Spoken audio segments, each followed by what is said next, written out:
Welcome to this video. It will be about MTV. They started MTV with playing the Buggles' Video Killed the Radio Star, and they ended it with playing the same video. What a brilliant move.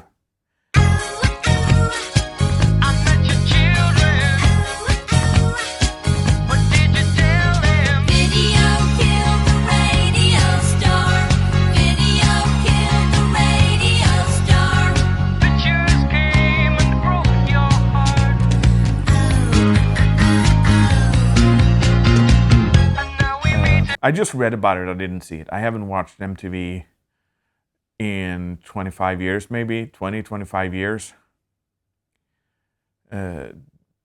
My journey started in the 80s, into the 90s with MTV, and back then it was very important to me, but there's somewhere in the 90s, maybe I stayed in the 80s, early 90s, and couldn't grasp the modern music, so I was gone.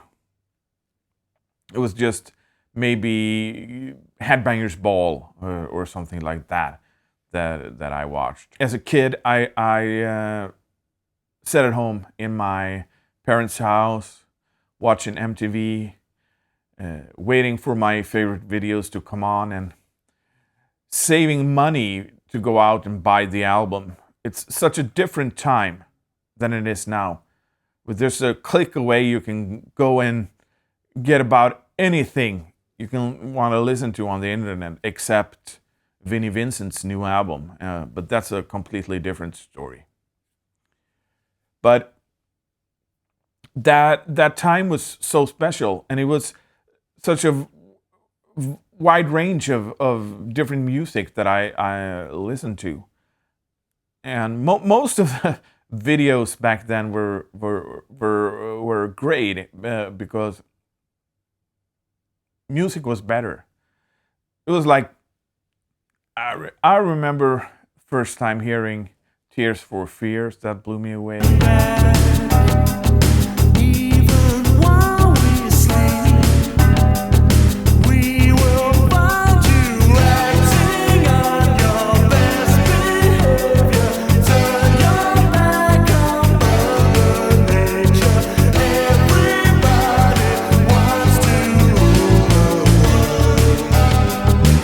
MTV, Phil Collins.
That was all MTV. David Bowie.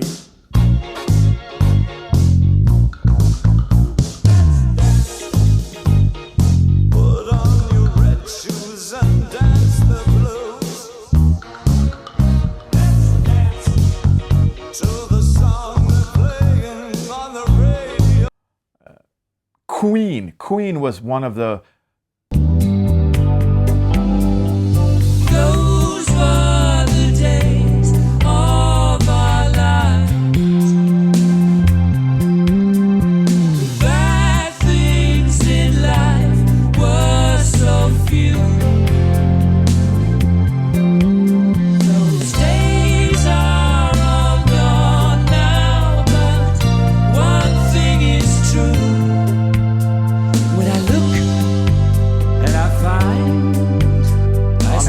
they had Queen weekends, Toto.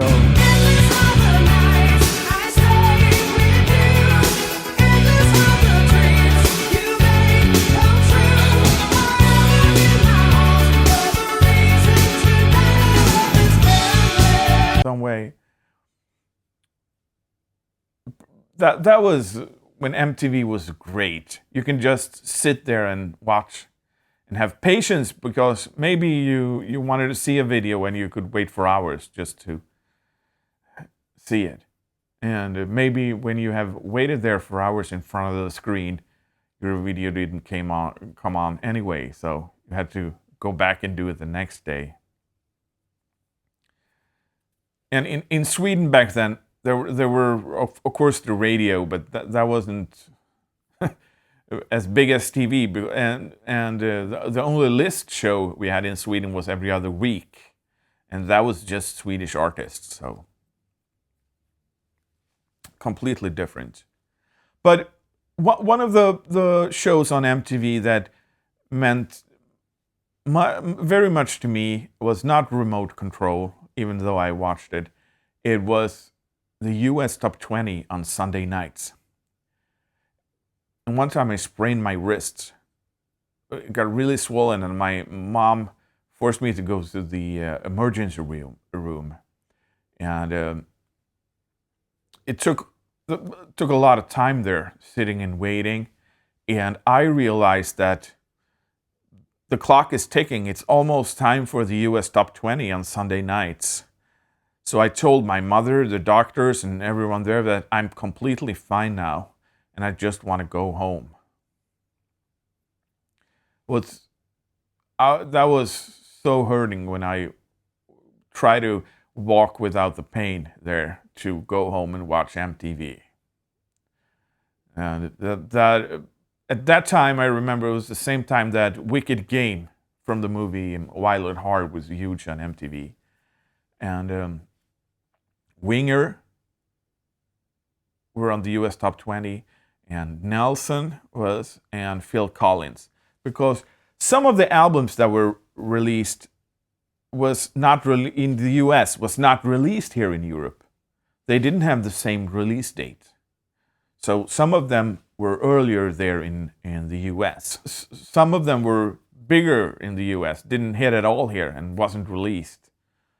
So the US Top 20 it was a show where I got a lot of new influences. And when it comes to bass playing, it was two of my biggest influences were there. It was Kip Winger, and it was this bearded bass player that played with Phil Collins. And Kip Winger, he was a frontman. He was a cool guy, and I loved their music so much. That was big time for me. And of course, it was Headbangers Ball, and it went a little too heavy for me later in the 90s, but it was still some good things going on there. And it was at midnight on Sundays, so taped it on my VCR to watch it the next day. And I've been searching for this. It was one time at Headbangers Ball, it was Kip Winger releasing his solo album, This Conversation Seems Like a Dream, and they interviewed him and they played the video for How Far Will We Go. So there were that with Headbangers Ball. But then I stayed in the 80s, early 90s, and couldn't grasp the modern music. That was everything started to get so computerized, in my opinion. Couldn't stand the boy bands and all that hip hop and stuff that came on MTV. Some of it I can listen to now, like the 90s stuff, and how much better it sounds than the total worst things that comes out today.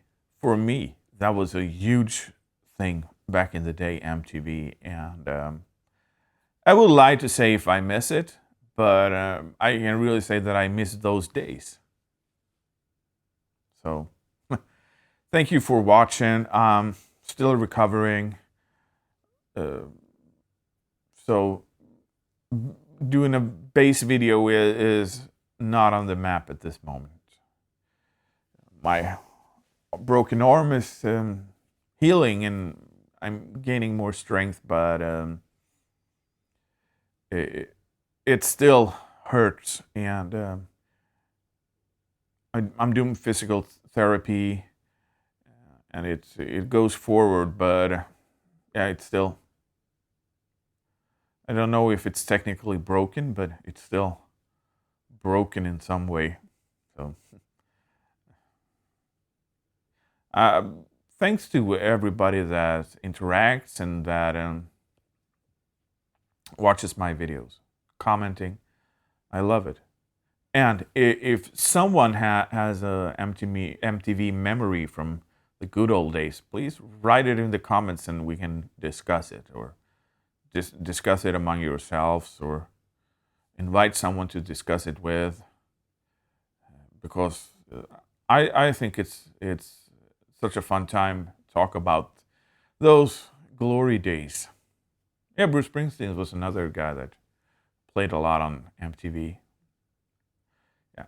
Thank you for watching and see you in the next video. Bye.